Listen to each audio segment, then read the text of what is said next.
નમસ્કાર વિદ્યાર્થી મિત્રો, learn English with Jaymin sir અમારી આ ચેનલ પર આપ સૌનું હાર્દિક સ્વાગત છે. મિત્રો, આજે આપણે સાદા વર્તમાનકાળનો બીજો ભાગ આપણે જોઈશું. બીજા ભાગની અંદર આપણે આગળનું ચલાવીશું. તો આગળની એક ડેફિનેશન છે. લાસ્ટ ટાઈમ આપણે વાક્યરચના ઉપરાંત વાક્યો પણ શીખ્યા હતા. આજે આગળ વધીશું મિત્રો. અહીં લખ્યું છે, ધ્યાન આપજો. જો સાદા વર્તમાન કાળમાં કર્તા તરીકે ત્રીજા પુરુષ એક વચનના સર્વનામો, ધ્યાન આપજો, કર્તા તરીકે ત્રીજા પુરુષ એક વચનના સર્વનામો કયા કયા છે? ત્રીજા પુરુષ એક વચનના સર્વનામો હી, શી, ઇટ અને એક વચનનું જાતિવાચક નામ હોય તો ક્રિયાપદના મૂળ રૂપને એસ કે ઈએસ પ્રત્યય લાગે છે. એક્ઝામ્પલ તમને આવું મિત્રો, તો ગુજરાતીમાં લખીએ આપણે કે તેણી દરરોજ પત્ર લખે છે. જોયું મિત્રો, તેણી એટલે શી, લખે છે એટલે રાઇટ, મૂળ ક્રિયાપદ છે રાઇટ, પણ અહીંયા સી છે. આપ જોઈ શકો છો, અહીંયા આપણે એસ લગાડ્યો છે. C writes a letter every day. C writes a letter every day. બીજું એક વાક્ય લખીએ આપણે, તે નિયમિત રીતે મંદિર જાય છે. મિત્રો, વાક્યરચના એવી ને એવી જ છે, ખાલી થોડોક જ ફરક પડશે અહીંયા એસ કે યસનો. મિત્રો, કરતા તે એટલે હી, જાય છે તો આપણે જોઈએ એનું મૂળ રૂપ છે go.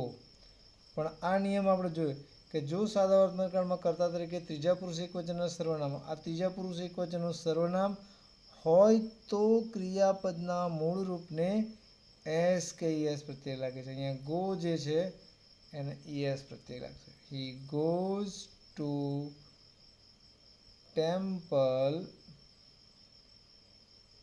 Regularly. He goes to temple regularly.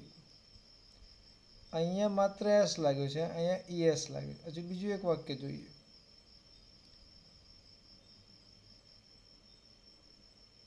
Sachin રોજ ક્રિકેટ રમે છે. અહીં જોઈશું મિત્રો, તો નામ છે અહીંયા સચિન, રમે છે PLAY, પ્લે એટલે રમવું. અહીંયા સચિન એ નામ છે એટલે હી છે, હી હોય તો લગાડીએ છીએ. સચિન હી છે એટલે અહીંયા આપણે જોઈશું તો એસ લાગશે. Sachin plays cricket daily. હવે મિત્રો, આગળનો રૂલ છે કે આપણને પ્રશ્ન થાય કે અહીંયા મેં તમે જુઓ છો તો એસ લગાડ્યો છે, અહીંયા ઈએસ લગાડ્યો છે, અહીંયા પાછો એસ લગાડ્યો છે. તો વી હેવ અ ક્વેશ્ચન કે આપણે એસ ક્યારે લગાડીશું, ઈએસ ક્યારે લગાડીશું. તો એની એક આપણે ચર્ચા કરી લઈએ થોડીક, કે ભાઈ ક્રિયાપદને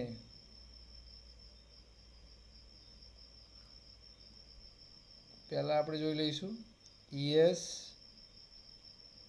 પ્રત્યય ક્યારે લગાડવો, આ જોઈ લેવાનું છે. ક્રિયાપદને ઈએસ પ્રત્યય ક્યારે લગાડવો. તો લખીશું, એની ડેફિનેશન છે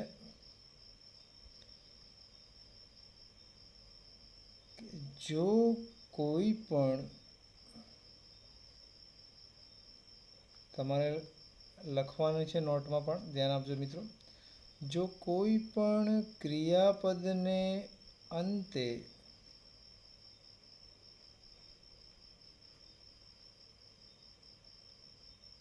double S SH CH O અને X હોય, જો કોઈ પણ ક્રિયાપદને અંતે double S SH CH O અને X હોય તો તેવા ક્રિયાપદોને ES પ્રત્યય લગાડવો. ખૂબ ધ્યાન રાખજો મિત્રો. પાછું કરતા હી શી ઇટ હોવું જોઈએ, એનું પણ નોંધ લેજો. જો કોઈ પણ ક્રિયાપદને અંતે double S SH CH O અને X હોય ત્યારે તેવા ક્રિયાપદોને S કે ES પ્રત્યય લગાડવો. ફોર એક્ઝામ્પલ, અહીંયા આપણે એક એક્ઝામ્પલની નોંધ લઈશું. ડબલ એસ મિત્રો મૂળ રૂપ છે અહીંયા, દાખલા તરીકે પાસ. આપ જોઈ શકો છો કે જો કોઈ પણ ક્રિયાપદને અંતે, આ ક્રિયાપદ છે પાસ, એને અંતે ડબલ એસ હોય તો છે ડબલ એસ, તો એને આપણે ES પ્રત્યય લગાડીશું. બીજું એક જોઈએ, SH છે, ટુ પુશ એટલે ધક્કો મારવો, તો પુશ, યુ કેન સી પુશિશ. એવું એક બીજું SH વાળું છે, વોશ એટલે ધોવું, SH છે તો વોશિસ. ધ્યાન રાખશો મિત્રો, સહેલું જ છે. ત્રીજું છે CH છે, તો આપણે લખીશું વર્બ ટુ વોચ. આપ જોઈ શકો છો કે જો કોઈ પણ ક્રિયાપદના અંતે ડબલ એસ SH છે અહીંયા, CH હોય તો અહીંયા CH આવ્યું, જોઈ લો. તો અહીંયા આપણે અહીંયા લગાડીશું ES.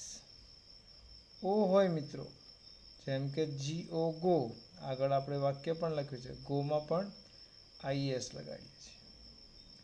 ત્યારબાદ મિત્રો આપણે X છે, તો કહે છે કે ટુ મિક્સ, તો એનું થશે મિક્સિસ. ફિક્સ છે, મિક્સ છે.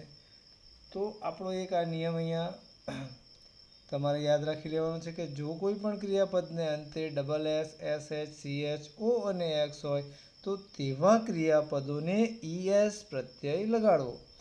એક્ઝામ્પલમાં આપ જોઈ શકો છો, આ પાસ ક્રિયાપદ, એના અંતે ડબલ એસ છે તો ES. બરાબર છે. એક શરત યાદ રાખવાની છે કે કર્તા તરીકે હી શી ઇટ હોવા જોઈએ, ત્યારે જ આ લગાડવાનું. બાકી IVU જે હોય તો આ લાગુ પડશે નહીં. બીજો એક આગળનો નિયમ છે કે જો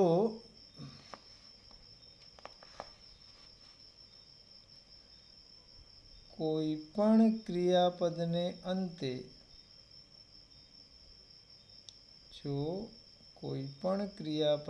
અંતે તમામ મિત્રોએ નોંધ કરવાની ભૂલવાની નથી, વાય આવેલો હોય, જો કોઈ પણ ક્રિયાપદના અંતે વાય આવેલો હોય અને તેની આગળનો અક્ષર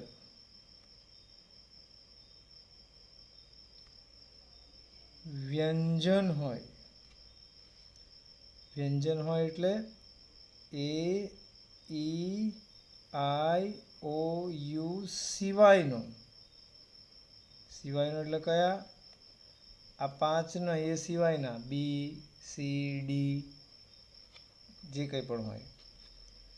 જો કોઈ પણ ક્રિયાપદને અંતે વાય હોય અને તેની આગળનો અક્ષર વ્યંજન એટલે એ ઈ આઈ સિવાયનો હોય તો વાયનો આઈ કરી ઈએસ પ્રત્યય લગાડવો, વાયનો આઈ કરી ઈએસ પ્રત્યય લગાડવો. મિત્રો એક્ઝામ્પલ જોઈ લઈએ આપણે. ફોર એક્ઝામ્પલ કે અહીંયા આપ જોઈ શકો છો કે કોઈ પણ ક્રિયાપદની અંદર વાય હોય. હું અહીંયા એક ક્રિયાપદ લખું છું, ટુ કેરી. કેરી એટલે ઉંચકીને લઈ જાઓ. તો જો કોઈ પણ ક્રિયાપદની અંતે વાય હોય, આ વાય છે, તેની આગળનો અક્ષર એટલે કે આ વાયની આગળનો અક્ષર આર છે, એ આઈ ઓ યુ સિવાયનો છે, તો વાયનો આઈ કરી એટલે કે આપણે જોજો CARR. હવે વાયનું શું કરી દેવાનું છે? આઈ અને ES પ્રત્યય લગાડવું. બીજું જોઈએ તો મેરી પણ એવો વર્ડ છે, ટુ મેરી, લગ્ન કરવા. તો MARRIES. ઘણા બધા સ્પેલિંગ આપણને મળશે આવા. ફ્રાય, ફ્રાઈઝ,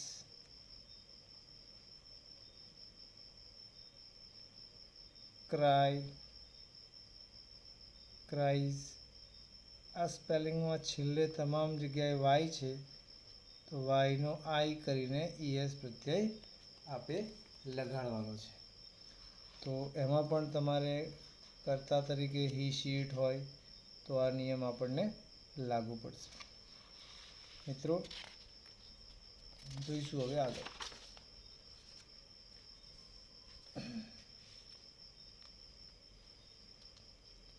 આગળનો નિયમ છે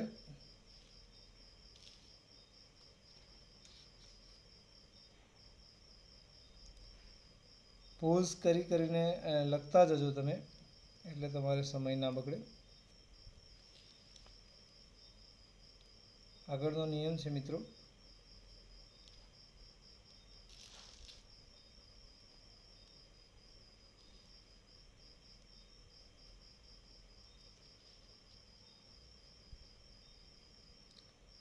જો કોઈ ક્રિયાપદને અંતે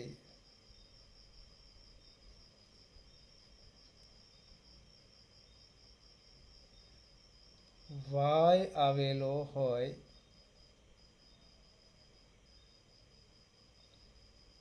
પરંતુ તેની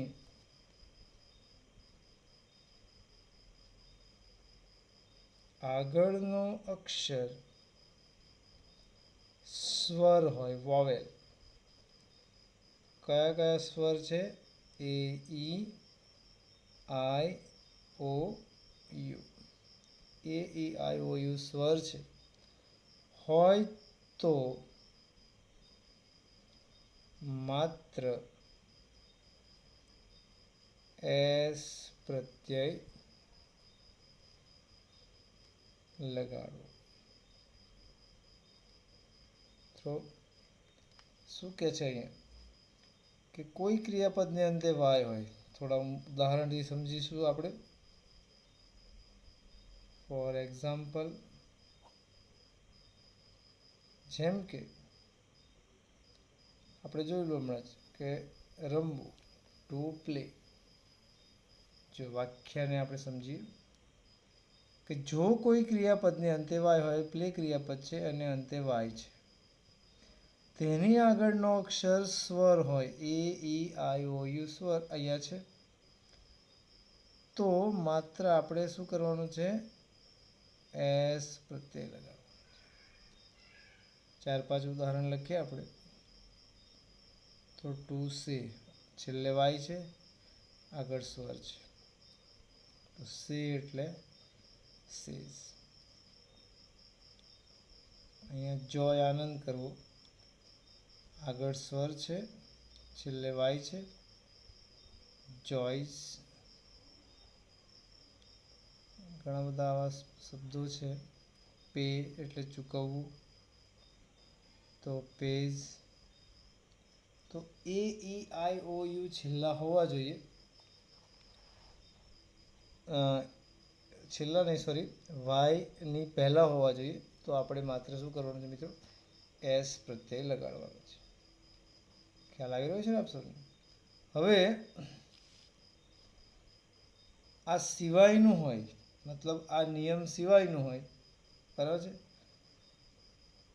ઉપરયુક્ત એટલે કે ઉપરના નિયમ સિવાય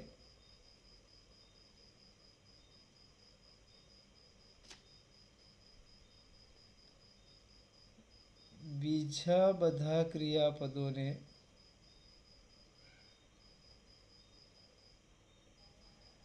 માત્ર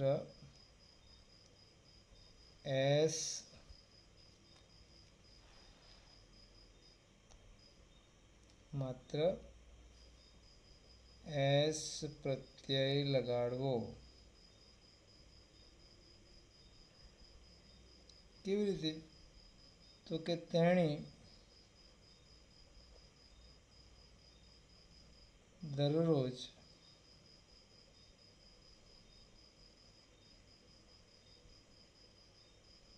શાળાએ આવે છે. મિત્રો જોજો, તેણી એટલે શી, આવવું એટલે કમ, આ મૂળરૂપ જ છે. એસ બીજા આપણા પેલા નિયમોની અંદર આનો સમાવેશ થતો નથી.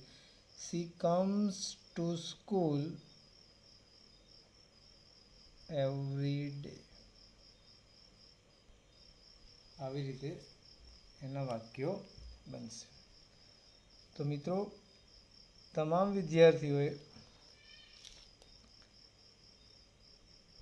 એસ કે ઈએસ પ્રત્યયવાળા જે વાક્યો છે, હું તમને એકવાર અહીં વાક્યરચના લખી દઉં કે જો કર્તા તરીકે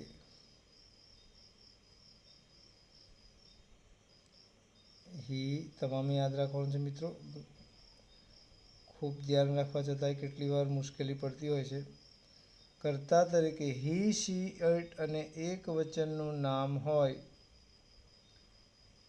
તો વાક્ય રચના નીચે લખીએ છીએ. વાક્ય રચના આપણે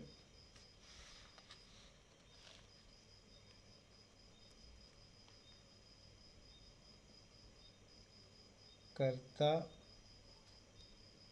વત્તા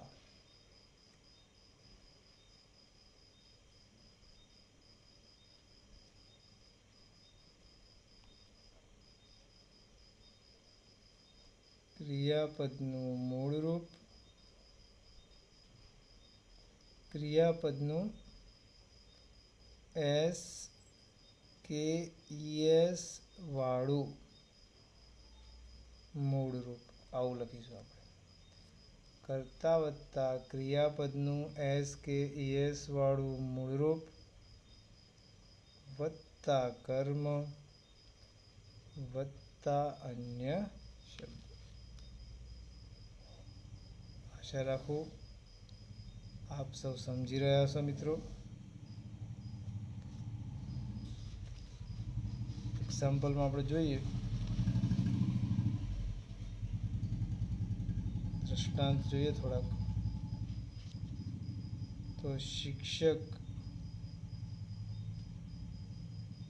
નિયમિત રીતે અંગ્રેજી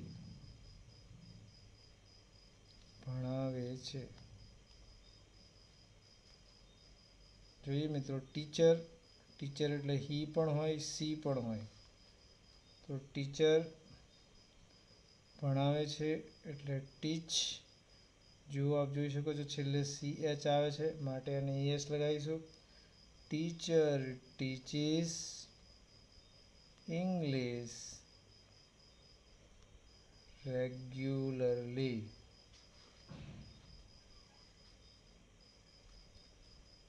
મારા પિતાજી દરરોજ ફળો ખરીદે છે. તો મિત્રો માય ફાધર, ખરીદવું એટલે થયું બાય, છેલ્લે વાય આવે છે પણ અહીં લાગશે એસ, કારણ કે અહીંયા સ્વર છે. My father buys fruits every day. Radha સુંદર ગીત ગાય છે. મિત્રો જ્યારે પણ આપણે વાક્ય બનાવીએ ત્યારે જોઈ લઈએ કે પહેલાં કર્તા આવી ગયો છે, બીજા નંબરે એસ કે એસવાળું મૂળ આવી ગયું છે, રૂપ આવી ગયું છે, કર્મ આવી ગયો છે અને અન્ય શબ્દો આવી ગયા છે. એક્ઝેક્ટ આ ક્રમમાં તમારા વાક્યો હશે તો એ સાચા જ હશે. રાધા ગાય છે એટલે કાવ નથી હો, પછી સિંગ એટલે ગાવ, સિંગ સેંગ સંગ એવા રૂપો થાય છે. અહીંયા માત્ર એસ કે એસ પ્રત્યે લાગશે. Radha sings a nice song. તો મિત્રો આપ સૌ આ રીતે હી, શી, ઇટ અને નામનો ઉપયોગ કરીને આવા 20-25 વાક્યો બનાવશો જાતે ક્રિયાપદોનો ઉપયોગ કરીને, તો આપની સારી એવી પ્રેક્ટિસ મળી રહેશે. હવે આગળ જોઈશું આપણે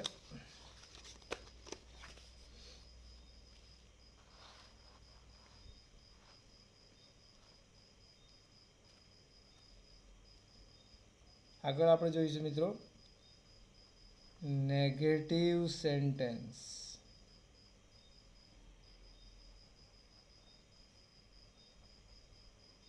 નેગેટિવ સેન્ટેન્સીસ,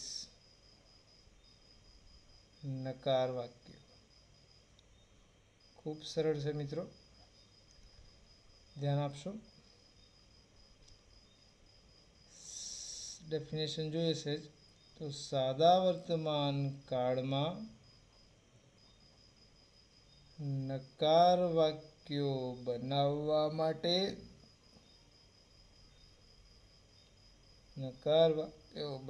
માટે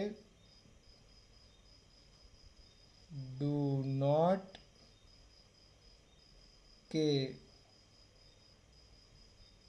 ડઝ નોટ નો ઉપયોગ થાય છે.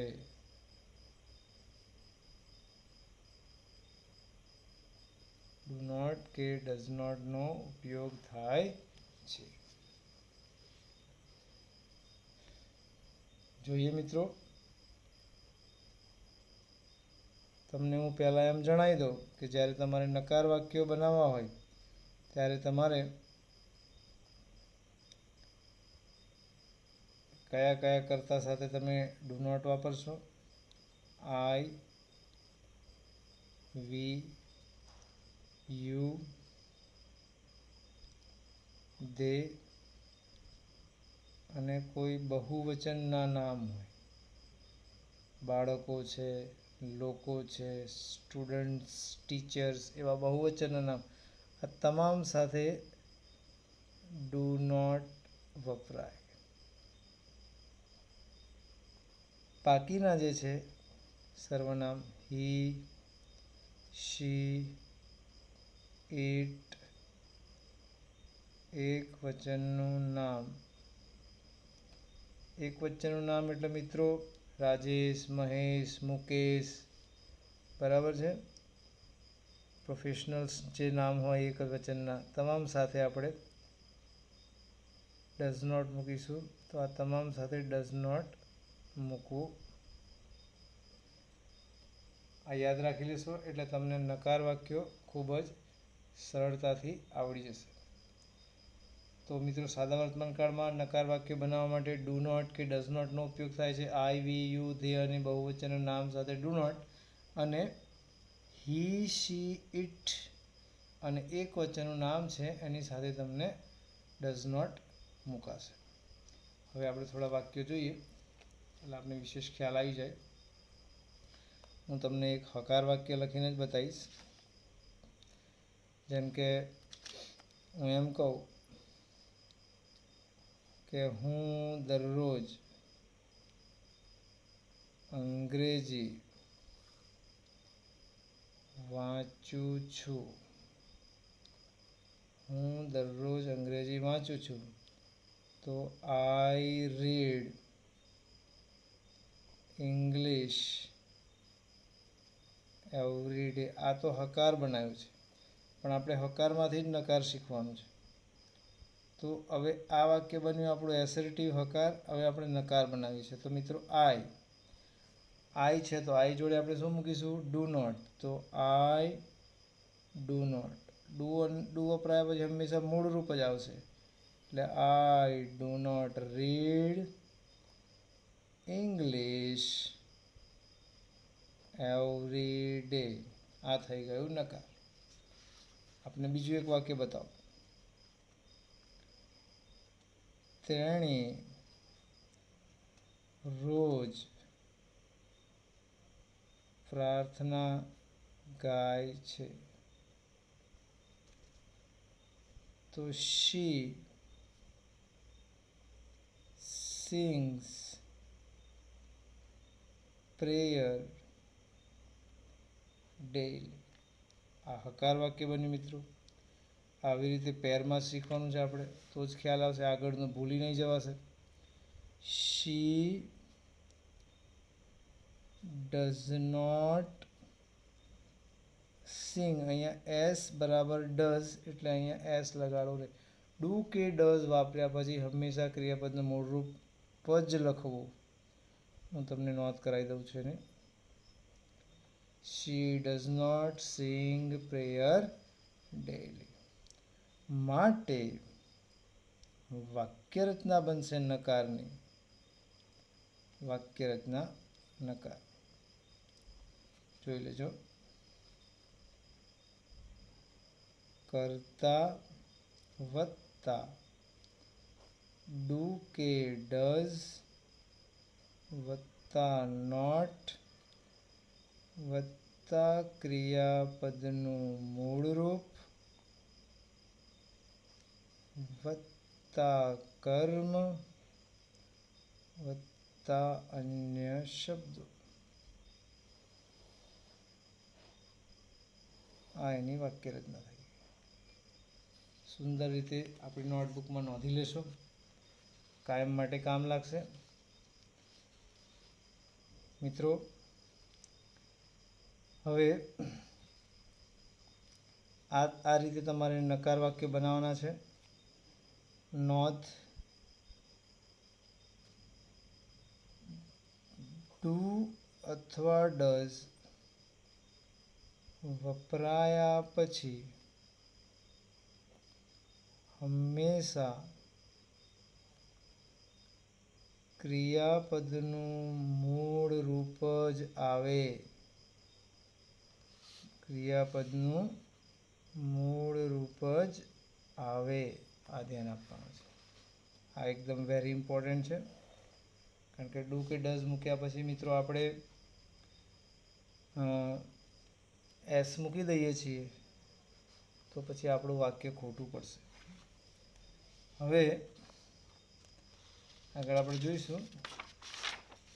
તો પ્રશ્નાર્થ વાક્ય જોઈ લઈએ આના પછીના. તે આપણો ચેપ્ટર પૂરું થાય.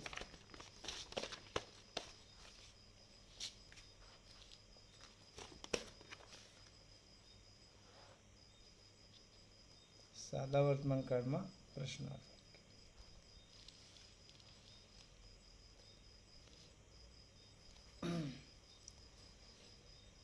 જોઈએ આગળ.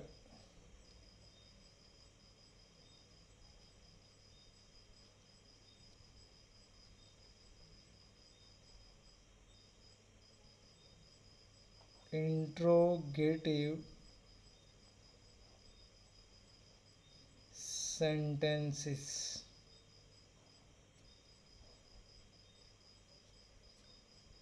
પ્રશ્નાર્થ વાક્ય. હકાર નકાર તમને આવડી જશે. આ પણ ખૂબ સરળ છે, માત્ર ધ્યાન આપશો. તો આમાં પણ આપણે લખીશું કે ભાઈ સાદા વર્તમાન કાળમાં પ્રશ્ન વાક્યો બનાવવા માટે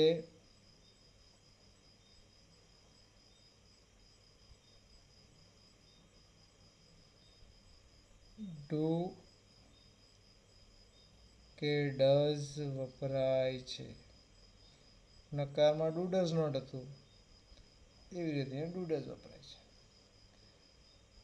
આઈ વી યુ ધે સાથે ડુ આવશે, અગાઉ મેં લખાઈ દીધું તમને. હી શી ઇટ સાથે ડઝ વપરાય છે. ફોર એક્ઝામ્પલ, હકારનું આપણે એક એક્ઝામ્પલ લઈએ તો અમે દરરોજ અંગ્રેજી લખીએ છીએ.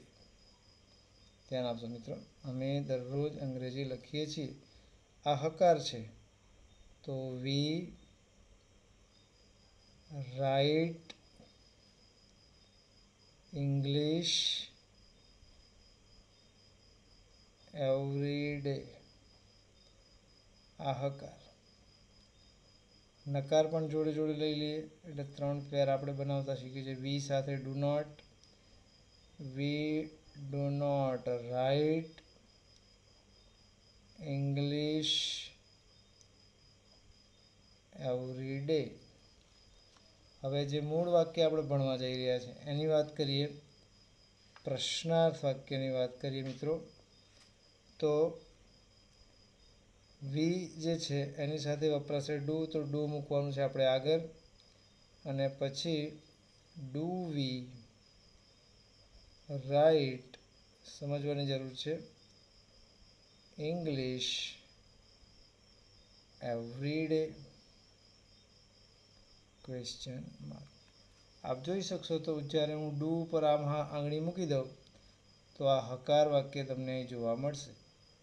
તો મિત્રો હકાર વાક્યની આગળ આ ડુ આવી ગયું છે અને પાછળ પ્રશ્નાર્થ ચિહ્ન આવી ગયું છે. એટલે આ 3 પ્રકારના વાક્ય બને, હકાર, નકાર ને પ્રશ્નાર્થ. જો હકારમાં વી, કર્તા અને ક્રિયાપદ.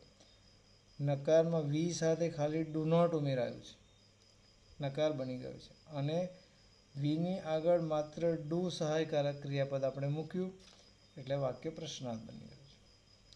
તો આના આધારે આપણે પ્રશ્નાર્થ વાક્ય રચના લખીશું. પ્રશ્નાર્થ વાક્ય રચના. પહેલા છે ડુ, એટલે કે ડુ કે ડઝ વત્તા કરતા વત્તા, જો ડુ કે ડઝ આ રહ્યું, વી એ કરતા, અને આ શું છે, ક્રિયાપદનું મૂળ રૂપ. ક્રિયાપદનું મૂળ રૂપ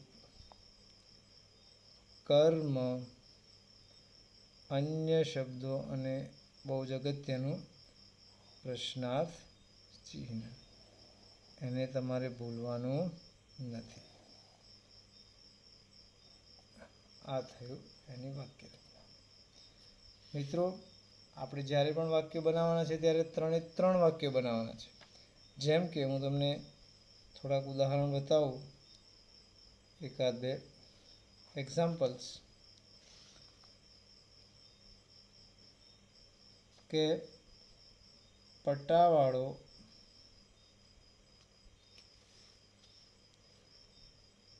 દરરોજ, થોડી ઉતાવળ કરીશું, બેલ વગાડે છે. તો અપ્યુન, આ હકાર વાક્ય છે, વગાડવું એટલે રિંગ્સ, અપ્યુન રિંગ્સ બેલ એવરી ડે. આ હકાર વાક્ય બન્યું. એનું આપણે નકાર બનાવીશું. તો અપ્યુન does not ring the bell every day. અને પ્રશ્નાર્થ જો આપણે બનાવીએ તો અ પ્યુન છે, હી હોય કે શી હોય તો એની સાથે લાગશે does. Does a peon ring the bell every day? Question mark. બીજું એક સેન્ટેન્સ જોઈએ તો હું વાળું નથી, આપણે બીજું લઈએ. તમે રોજ ચા પીવો છો. આપણે બિલકુલ આપણને સમજાય એવું જ વાક્ય લઈએ. આ નથી હો, તમે રોજ ચા પીવો છો. હકાર વાક્ય બનાવીએ તો you drink tea daily. You do not drink tea daily. અને do you drink tea daily? આ હકાર, નકાર અને પ્રશ્ન. અહીંયા મિત્રો આપણો સિમ્પલ પ્રેઝન્ટ ટેન્સ પૂર્ણ થાય છે. અમારો આ વિડીયો જોવા બદલ આપ સૌનો ખૂબ ખૂબ આભાર. આશા રાખું કે આપ સૌને સમજ પડી હશે, અને જો તમને સમજ પડવામાં કોઈ પ્રોબ્લેમ ઊભી થાય તો કોમેન્ટમાં લખી દેવું, આપણે જરૂર એનો પ્રયત્ન કરીશું. થેન્ક યુ, આભાર, આવજો.